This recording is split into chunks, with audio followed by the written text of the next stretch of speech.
고린도전서 5장 9절에서 13절까지의 말씀 우리 한 절씩 읽도록 하겠습니다. 내가 너희에게 쓴 편지에 음행하는 자들을 사귀지 말라 하였거니와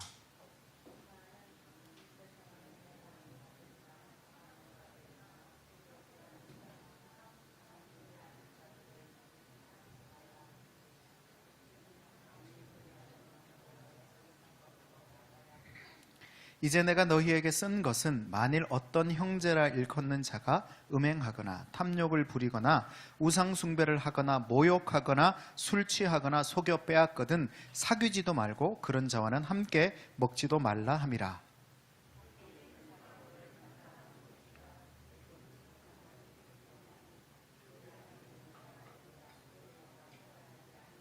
같이 있습니다. 밖에 있는 사람들은 하나님이 심판하시려니와 이 악한 사람은 너희 중에서 내쫓으라. 데이처치 아멘. 자, 여러분 말씀을 다시 한번 쭉 훑어보시면서 오늘 말씀이 과연 뭐를 의미할 것인가에 대해서 한번 여러분 나름대로 상상해 보시면 좋을 것 같아요.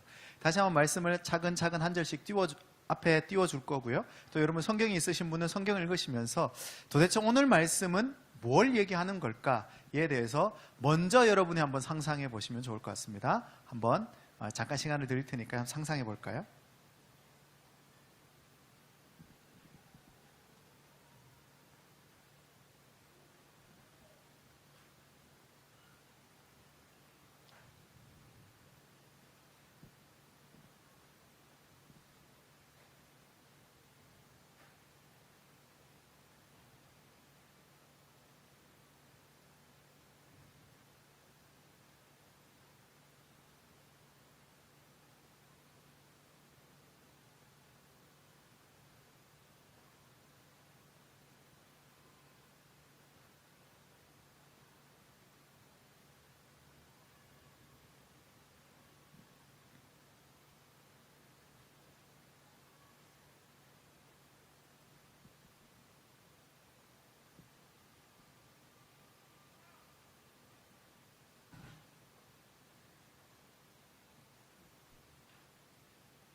네, 이 시간 너무 좋네요. 여러분이 이 성경을 읽고 스스로 이 말씀이 뭔지를 좀 생각해 보는 시간도 너무 좋은 것 같아요. 너무 짧은 시간이기 때문에 이 말씀이 오늘 뭘 의미할 것인가에 대해서 여러분이 발견했다면 축하드립니다. 그러면 저한테 미리 얘기해 주시고 그러면 이제 신학을 추천하는 걸로 그래서 우리가 함께 사역할 수 있는 귀한 시간도 있었으면 좋겠네요. 혹시 오늘 말씀을 읽으면서 이런 내용일 것 같아요. 아니면 이런 내용이었으면 좋겠어요. 아니면 이건 좀 성경이 이해가 안 돼요. 이런 말은 좀 불합리한 것 같아요. 혹시 그런 것들에 대해서 얘기하실 분이 있으실까요? 네, 심윤아? 손 들었길래. 네, 혹시 있으세요? 어떤 내용일 것 같아요? 한번 여러분 생각나는 대로 한번 얘기해 보세요. 줌에서도 얘기해 주셔도 됩니다. 자, 어떤 내용일 것 같아요? 오늘 이 내용은 지금 이 5장에서는 계속해서 어떤 내용이 이어져 가고 있죠? 음행하는 자에 대한 이야기를 하고 있습니다. 생각나시죠? 그래서 이 음행하는 자에 대해서 어떻게 바울이 공동체 안에서 해결해야 할 것인가에 대해서 우리가 계속 얘기를 살펴봤어요. 그러니까 오늘 본문은 또 음행하는 자에 대한 얘기를 계속 하는데 어떤 얘기일 것인가? 한번 상상한 대로 한번 얘기해 보시면 좋을 것 같은데, 오늘 예배에 우리 유학 가셨던 강훈유 목사님이 또 참여해 주셨습니다.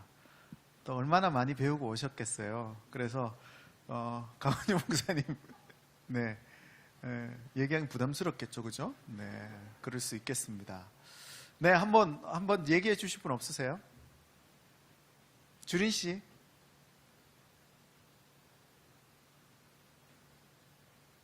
어떤 내용일 것 같아요? 마이크 줘봐요. 어떤 내용? 괜찮아, 틀려도 되니까. 10절까지는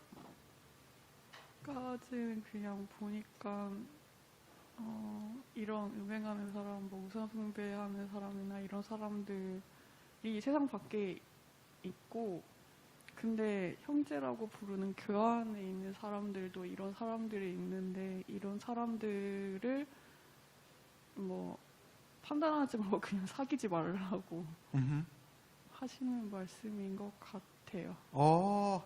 이 짧은 시간 아주 정확하게 이야기를 했는데요. 자, 제목을 한번 띄워주시죠.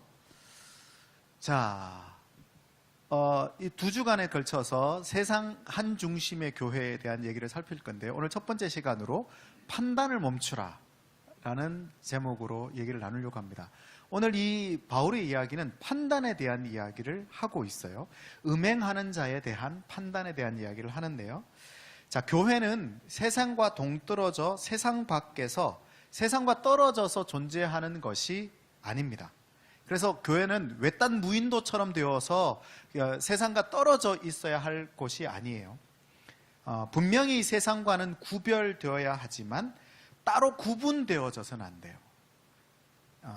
교회는 세상을 떠나 존재하지 않고 오히려 세상의 한 중심에 머물러야 합니다. 그렇다면 이런 질문이 생기죠. 세상 한 중심에 머문다는 게 뭘까? 그래서 교회를 지을 때 산에 짓지 말고 도시 중간에 짓는 것이 그러면 세상 한 중심에 있는 걸까? 음행의 문제를 다루는 바울을 통해서 우리는 세상 한 중심에 있는 교회가 어떤 교회인지에 대해서 알 수 있습니다. 바울은요, 음행하는 사람들과 사귀지 말라라고 아주 단호하게 말합니다. 그런데요, 금방 주린 씨가 말했던 것처럼 이 바울의 판단 기준이 좀 다릅니다. 바울의 판단 기준이 줏대 없이 너무 왔다 갔다 해요. 왜냐하면 음행이 교회 안에서 일어났을 때는 단절하고 내어 쫓으라라고 얘기합니다. 근데 교회 밖에 있을 때는 판단하지 말고 허용해라 이렇게 말하고 있어요. 어처구니 없게 기준이 고무줄 기준이죠. 바울은 성도에게는 가혹하게, 세상 사람들에게는 유연했습니다. 왜 그럴까요? 질문을 다시 해본다면 과연 그래도 될까요? 하나님은 세상에는 한없이 관대하시고 성도들에게만 잔혹하신 건 아닌가라는 생각을 해볼 수 있죠. 그래서 악인들이 잘 되고 선인은 고난 가운데 거하게 되는 것은 아닌가 생각해 볼 수 있습니다. 그래서 그렇게 열심히 하나님의 뜻대로 살려고 발버둥 치는 나는 잘 안 되는데 속이고 죽이고 거짓말하는 세상은 왜 이렇게 승승장구하는가에 대해서 의문을 가져보게 된다는 거죠. 이런 것들을 보면 볼수록 화가 납니다. 남들은 별 문제 없이 다 잘 지내는 것 같은데 나만 온갖 고생을 다 한다는 생각이 들 때 화가 나고 짜증이 나죠. 왜 나만 그래? 왜 그럴 때 있지 않습니까? 내 인생만 기구한 것 같을 때. 남들은 그냥 좀 스무스하게 넘어가는데 나는 모든 걸 다 걸리면서 넘어가요.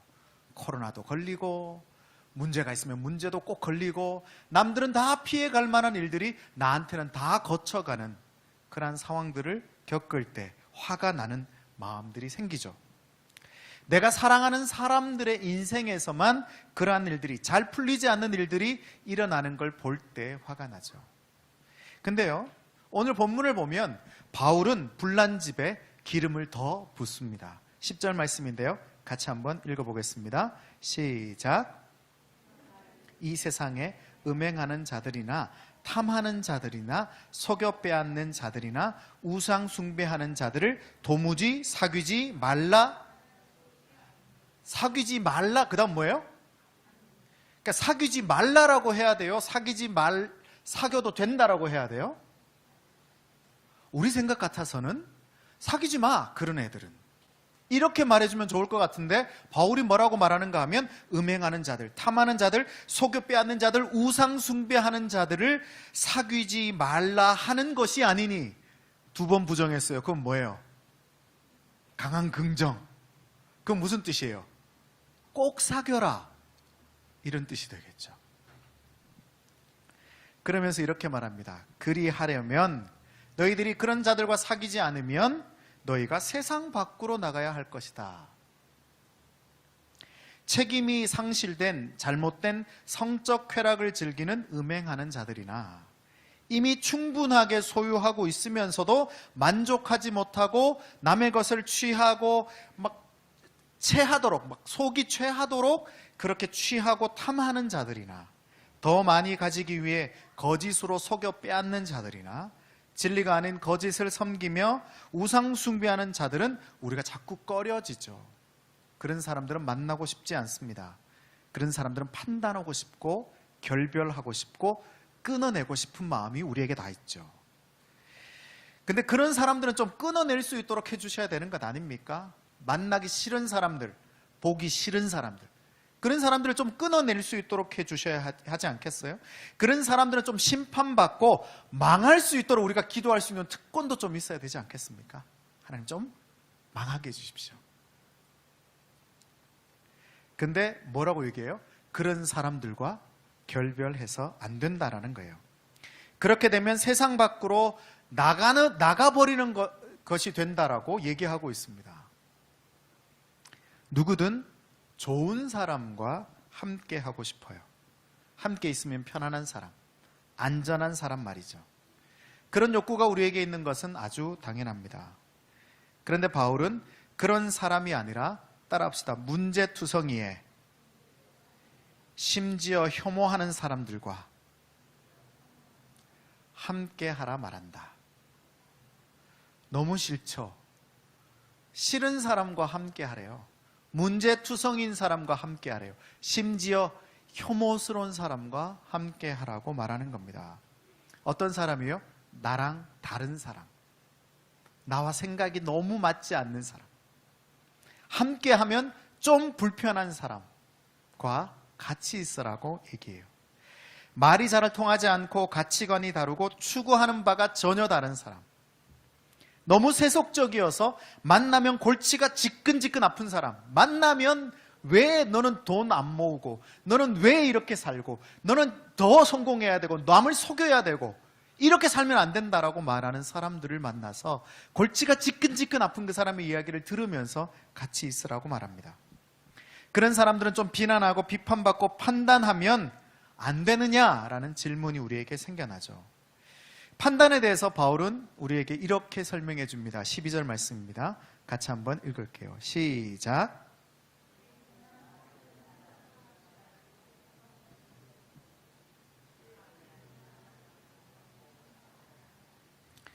쉽게 말하면 무슨 뜻이에요? 밖에 있는 사람은 판단하지 말고 교회 안에 있는 사람을 판단해라, 이렇게 얘기합니다.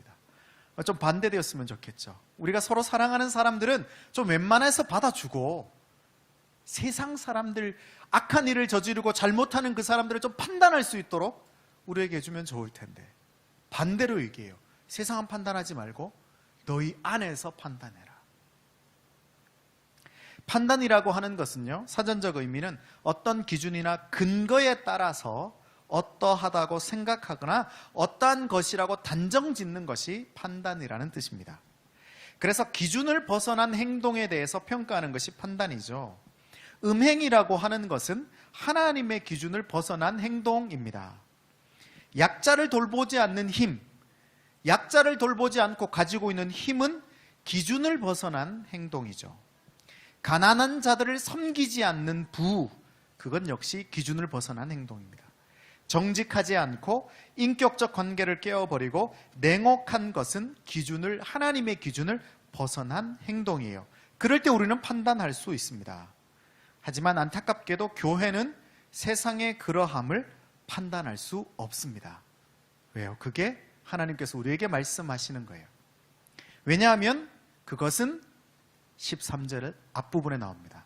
같이 읽어볼게요. 시작. 밖에 있는 사람들은 누가 심판하신대요? 여러분, 하나님이 심판하는 게 속이 시원합니까? 내가 심판하는 게 속이 시원합니까? 누가 심판했으면 좋겠어요? 이왕이면 내가 했으면 좋겠잖아요. 하나님이 심판하고 싶은 그 사람을 나에게 고난을 주셔서 내가 확 그냥 마음에 안 들면 하나님 죄요. 그럼 번개가 막 떨어져. 할렐루야. 막 속 시원하지 않겠습니까? 하나님, 저 사람요, 저 사람이 나를 괴롭게 했습니다 라고 내가 그 사람을 지목하면 하나님이 내 이야기를 듣고 그 사람을 심판해 주는 거예요. 얼마나 예수를 열심히 믿겠습니까? 믿으면 믿을수록 심판의 기준을 가질 수 있게 되니까. 근데 뭐라고 명령하세요? 뭐라고 말씀하세요? 너희는 심판하지 마. 교회는 세상을 심판하지 마. 심판은 하나님이 하실 거야. 하나님의 몫이라고 합니다. 판단하고 심판하는 것은 하나님의 몫을, 하나님의 역할을 침범하는 거죠. 그런데요, 우리의 마음이 어때요? 자꾸만 그런 세상을 판단하고 싶은 마음이 우리에게 있습니다. 내 뜻대로 내 마음대로 주무르고 싶죠. 내 마음이, 내가 판단하고 싶다는 뜻은요, 좀 내 뜻대로 세상을 주무르고 싶은 마음이 우리 가운데 있다는 거예요. 그래서 그렇게 할 만한 힘과 능력을 가지고 싶어 합니다. 그게 결국 뭐예요?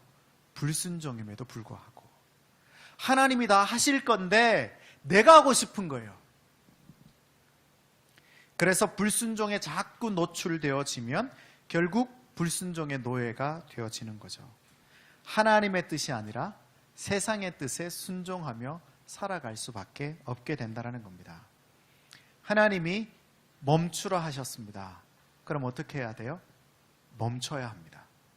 판단하고 싶고 내 뜻대로 세상을 주무르고 싶고 내 옆에 있는 사람을 내 뜻대로 하고 싶지만 하나님이 뭐라 말씀하세요?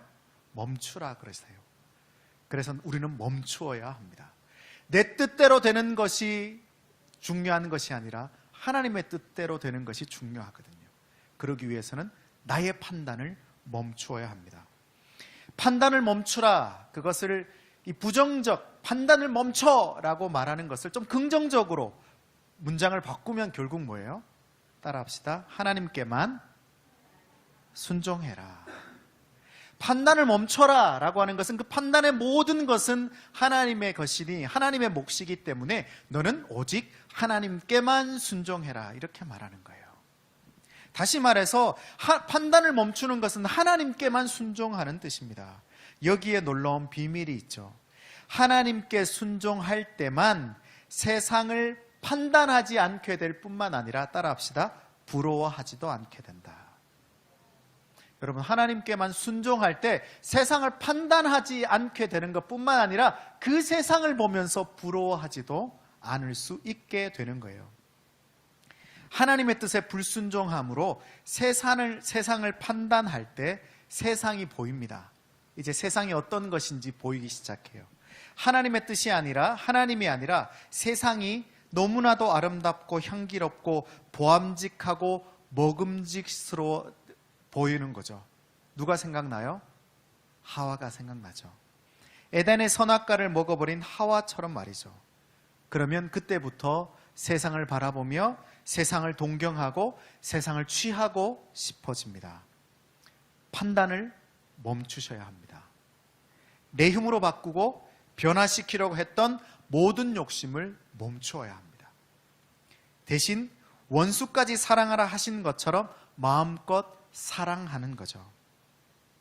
세상을 판단하거나 부러워하거나 동경하지 말고 오직 하나님의 뜻을 부러워하고 동경해야 합니다. 하나님과 함께 동행하는 삶을 부러워하고 동경해야 돼요. 정직과 성실, 순리와 진리대로 살아가는 것을 부러워하고 동경해야 합니다. 정직하게 살아가는 그 사람의 삶을 동경해야 되죠. 그래서 내게 주어진 일을 성실하게 내가 해내고 있음을, 나에게 허락된 사람들을 충분히 사랑하고 있음을, 내 책임을 성공적으로 해내고 있음을 즐거워하는 거죠. 바울의 이야기는 세상 한 중심에 있는 교회로 판단을 멈추는 것이 무엇인지 우리에게 깨닫게 하는데, 첫 번째입니다. 같이 한번 읽어볼까요? 시작. 수용하지 말고 뭐 하라? 무슨 차이가 있을까요? 바울은 세상에 음행하는 사람들과 분리되면 안 된다, 이렇게 말했어요. 세상에서 음행하고 탐하고 속이고 빼앗는 자들, 우상 숭배하는 자들이라고 할지라도 그들과 분리되어지면 안 된다, 이렇게 말했어요. 대화가 통하지 않고 자기 주장만 강하다고 할지라도 신앙에 대해서는 관심이 1도 없고 심지어 기독교를 혐오한다고 할지라도 분리되면 안 된다는 거예요.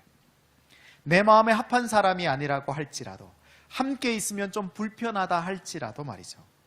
맨날 화내고 귀찮게 하고 고집불통이라도 말입니다.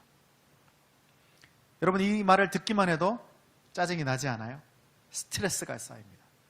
정말 말도 안 되는, 말도 하고 싶지 않은, 말도 쏟고 싶지 않은 그 사람과 분리되고 싶은데 분리하지 말라는 말씀이 짜증이 나고 스트레스가 쌓이죠.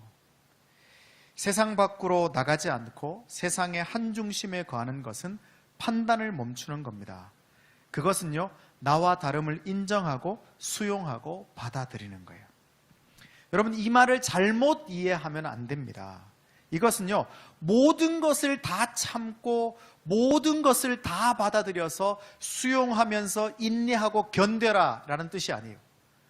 나와 다른데, 내가 말을 섞기도 싫은 사람인데 막 그 사람과 하염없이 이야기하면서 나를 너무나 많이 깎아 먹으면서 계속 듣고 있다가 결국 내가 죽어버릴 상태까지 가는 수용을 의미하는 게 아니에요. 왜요? 여러분과 저는 예수가 아니에요. 그럴 수 없습니다. 물론 그렇게 될 겁니다. 할렐루야. 왜 아멘 안 하세요? 그렇게 될 거예요. 그렇게 돼야 합니다. 물론 그렇지만 지금은 안 된다라는 거예요. 그래서 수용하지 말고 허용하라는 뜻이에요. 수용은 내가 모든 것을 다 포용하고 받아들이고 감내하는 것이라면, 허용은요, 있는 그대로 두는 겁니다. 있는 그대로 두는 게 뭐예요? 아, 저 사람은 저렇게 생각하는구나. 아, 이 의견에 대해서 저 사람은 저렇게 받아들이는구나 라고 허용해 주는 겁니다. 저 사람은 저렇게 생각할 수밖에 없도록 살아왔구나. 저 사람의 삶은 저 상황에 저렇게밖에 반응할 수 없구나 라고 하는 것을 허용해 주라는 겁니다. 그냥 두라는 거예요. 다름을 받아들이라고 하는 것은 나를 막 깎아 먹으면서까지 수용하라고 하는 것이 아니에요. 여러분, 교회 공동체는 서로 다른 사람들이 모여 있습니다. 모든 사람의 생각이 다릅니다. 이 사람이 원하는 것과 저 사람이 원하는 게 너무 다릅니다. 그래서 한 사람의 기준에 맞추기가 참 어렵죠. 근데 그 사람을 수용하려고 하면 마치 나를 깎아내서 내 자신을 깎아내어서 그 사람을 받아들여야 된다, 이런 생각을 합니다. 물론 그렇게 하실 수 있으면 좋아요. 우린 다 그렇게 될 겁니다. 할렐루야. 누군가를 수용하고 받아낼 수 있는 만큼 될 거예요. 하지만 지금 안 되잖아요. 그래서 어떻게 하라는 거예요? 아, 저 사람은 저렇게 생각하는구나. 변화시키려 하지 않고 바꾸려고 하지 않으면 받아들일 수 있습니다. 저 사람을 내가 바꾸려고 하니까, 저 사람의 생각을 내가 바꾸려고 하니까 자꾸 문제가 생기는 거잖아요. 그냥 그 사람의 생각을 있는 그대로 허용해 주십시오. 있는 그대로 존중해 주는 겁니다. 왜요? 그게 그 사람이에요. 그렇게 형성되어져 왔던 거예요. 다름을 받아들이되 수용하기 위해서 내가 할 수 있는 것 넘어까지 받아들이려고 애쓰지 말아라는 거예요. 그럼 에너지가 들고 스트레스가 발생합니다. 무조건적인 수용이 아니라 적당한 허용을 하십시오. 따라할까요? 무조건적인 수용이 아니라 적당한 허용을 하자. 좀 마음이 가벼워지세요, 한결? 하지만 조금 부담 있는 허용을 하면 좋아요. 그냥 아무런 부담감이 없는 것보다는 그 사람을 내가 받아들이기에 조금 부담스러운 허용을 해준다면 훨씬 더 좋긴 하겠죠. 자, 그럼 두 번째입니다. 같이 한번 읽어볼게요. 시작. 더 크게. 하나, 둘, 셋. 여러분, 기억하셔야 합니다. 누구만 동경하라? 하나님만 동경하라. 제일 중요한 글자가 뭐예요? 만입니다. 만. 하나님도 동경하라가 아닙니다. 하나님만 동경하라. 판단은요, 하나님의 몫입니다. 판단은 우리의 영역이 아닙니다. 판단의 열매는 보암직하고 먹음직스러워요. 하지만 그 열매는 불순종으로 이끌게 되어집니다. 끊임없이 나도 하나님처럼 세상을 판단할 만한 능력이 너도 가질 수 있는 사람이야. 네가 힘을 가지면, 네가 능력을 가지게 되면, 네가 많은 것을 소유하게 되면 하나님처럼 너도 세상을 판단할 수 있어 라고 우리를 유혹하죠. 그렇게 판단하는 자가 되는 것이 정말 중요해. 그런 위치에 올라가는 게 정말 중요해. 그렇게 성공하는 게 정말 중요해 라고 우리에게 속삭이며 가르칩니다. 그래서 세상을 판단할 수 있는 힘과 능력, 권력과 부를 소유해야만 한다라고 우리에게 유혹하죠. 그래서 그런 존재가 되면, 판단할 수 있는 존재가 되면 네 삶이 더 풍성해질 거야 라고 우리에게 끊임없이 말해줍니다. 그리고 네가 그 정도 되어야, 그 정도 레벨에 올라가야, 그 정도 수준에 올라가야 그때 도움이 필요한 사람을 도울 수 있고 나누고 섬기며 살 수 있는 위치가 되는 거야. 그게 너의 꿈이잖아. 그게 너의 비전이잖아. 그래서 그런 위치가 되려면 그 정도까지 올라가야 해라고 얘기하죠.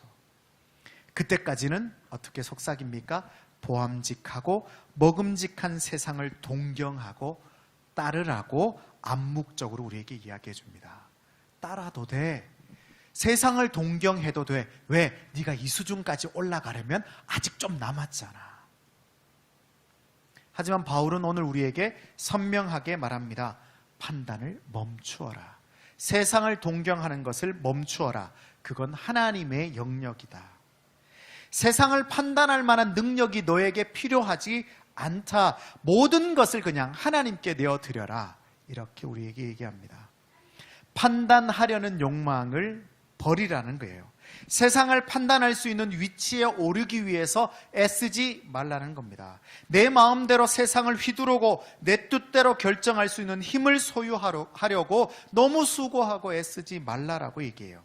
왜요? 그 욕심이 오히려 나를 삼켜서 세상을 부러워하고 동경하게 될 것이기 때문입니다. 여러분, 지난 한 주간을 생각해 보세요. 나는 무엇을 동경했는가? 하나님만 동경했는가? 판단의 열매를 동경했는가? 하나님의 나라를 사모하며 살았는가? 세상의 나라를 사모하며 살았는가? 무언가를 내 마음대로 하고 싶다면, 내가 내 뜻대로 하고 싶었다면 그건 판단의 열매를 쫓아 살았다는 뜻일 겁니다. 누군가를 내 뜻대로 휘두르고 싶었다면 그건 아마 판단의 열매를 취하기 위해서 살았다라는 뜻일 겁니다. 판단의 열매는요, 아무리 가져도 더 가지고 싶고 아무리 먹어도 허기가 집니다. 아무리 채워도 부족하고 이미 충분해도 갈증이 나는 게 이 판단의 열매예요. 더 가지고 싶고 더 취하고 싶고 더 이루고 싶고 더 소유하고 싶은 마음이 우리 가운데 가득하다면 한번 생각해 봐야 합니다. 나는 지금 판단의 열매의 유혹을 쫓아가고 있는지, 정말 필요한 것인지, 아니면 내가 지금 하려고 하는 것이 정말 필요해서, 내가 가지려고 하는 것이 정말 필요한 상황이 있을 수 있잖아요. 정말 필요해서 가지려고 하는 것인지, 아니면 불순종으로 왜곡되어져서 뭔가 결핍 때문에 자꾸 취하고 싶은 건지 생각해 봐야 하죠. 만약에 정말 필요한 거라면 어떻게 해야 돼요? 그건 기쁨으로 채우면 됩니다. 지금 나에게 정말 필요한 거예요, 이게. 그러면 기쁨으로 취하시면 됩니다. 그런데 이게 불순종으로 왜곡되어 결핍되어져서 무언가 자꾸 채워져야 한다면 빨리 회개하고 멈추어야 하는 거죠. 하나님의 나라는요, 움켜쥐면 사라지고 내려놓으면 풍성해지는 거라고 우리는 주일학교부터 배웠던 찬양에서 배워왔죠. 움켜쥐면 없어지고 내려놓으면 풍성해지는 것이 하나님의 나라의 비밀입니다. 내가 움켜쥐면요, 하나님의 채우심을 발견할 수 없습니다. 내가 가질 수는 있지만. 그럼 분명히 움켜쥐었음에도 불구하고, 풍족히 가졌음에도 불구하고 부족해지고 메말라져 가요. 내가 가지고 있는 것들, 내가 충분히 가지고 있는데 자꾸만 부족하고 메말라져 가는 것을 발견하게 됩니다. 그게 더 큰 불행이죠. 사라져버릴 허상을 움켜쥐고 있으니까 말이죠. 판단의 열매를 움켜쥐고 세상을 동경하지 마십시오. 성령의 열매를 움켜쥐고 하나님만 동경하는 겁니다. 판단의 열매는요, 음행과 탐욕과 속여 빼앗음과 우상 숭배예요. 하지만 성령의 열매는 사랑과 희락과 화평과 자비와 양성과 충성, 온유, 절제예요. 데이처치 모든 성도들과 손님들이 하나님만 동경하게 되시기를 예수 이름으로 축원합니다. 내가 하나님만 동경하며 살아가는 것이 무엇인지를 고민하는 자들이 되었으면 좋겠어요. 말씀의 결론을 맺습니다. 판단을 멈추고 하나님만을 동경하는 자가 되어지는 것, 그것은요, 수용이 아니라 허용하는 거라고 말씀드렸습니다. 허용하는 것은 나와 다름을 인정하는 거예요. 근데 나와 다름을 인정하는 게 너무나도 힘들죠. 제가 어제의 한 사건과 오늘 아침에 한 사건, 카톡을 통해서 또 만남을 통해서 있었던 일을 보면서 제가 너무나도 놀라운 사실을 깨달았어요. 저는 나와 다름을 분명히 나와 다른 사람들이라고 인정하면서도 어떤 문제가 생겨나면 그 문제를 너무나도 완벽하게 해결하고 싶은 마음이 제 안에 있다는 것을 깨달았습니다. 그래서 누군가가 저에게 어떤 요청을 하거나 아니면 어떤 문제를 해결해 주기를 이야기하거나 어떤 것에 대해서 판단해 주기를 저한테 요청하면요, 저는 너무나도 완벽한 답을 내리고 싶어하는 사람인 것을 알게 됐어요. 그래서 그 결정이 내려지고 난 다음에 사람들이 이렇게 말해주는 것을 기대하고 있더라고요. 이야, 역시 목사님은 다르네. 우리 목사님은 생각하는 것도 판단하는 것도 결정하는 것도 기가 막히네. 그래서 그 모든 것이 완벽해지는 것을 바라고 있는 사람이라는 것을 오늘 아침에 깨닫게 됐어요. 여러분, 나와 다름을 인정하고 허용하는 것은요, 내 힘으로 할 수 있는 일이 아니에요. 그냥 우리가 우리의 머리로 인정할 수는 있습니다. 맞아, 나와 다르지. 저 사람은 그렇게 생각할 수 있어 라고 생각할 수는 있지만 진짜 그렇게 되진 않더라고요. 자꾸 내 마음에 어떤 마음이 들어요? 저 사람도 나처럼 생각했으면 좋겠어. 저 사람의 결정이 나와 동일한 결정이 되었으면 좋겠어. 그래서 완벽했으면 좋겠어. 이런 생각이 들더라고요. 여러분, 우리가 수용하지 않고 허용할 수 있게 되려면 우리의 힘이 아니라 성령의 힘이 필요한 거예요. 오늘도 여전히 우리를 초대하신 하나님의 은혜가 필요한 거예요. 내가 할 수 있는 일이 아니라 하나님께서 하게 하셔야만 할 수 있는 일이에요. 저는 오늘도 이 말씀을 맺으면서 결국 우리는 하나님을 붙들어야 하고 성령을 의지해야 된다라고 하는 것을 그렇게 결론을 내릴 수밖에 없더라고요. 오늘 이 예배 가운데 우리에게 말씀하신 하나님의 음성을 듣고 하나님을 의지하고 하나님만 동경하고 하나님만 바라고 하나님만 따라 살아가는 데이처치 모든 성도들과 손님들이 되시기를 예수 이름으로 축원합니다. 이 시간 데이스토리를 좀 작성할까요? 말씀을 들으면서 하나님께 주신 마음들을 좀 기록해 보시면 좋을 것 같습니다.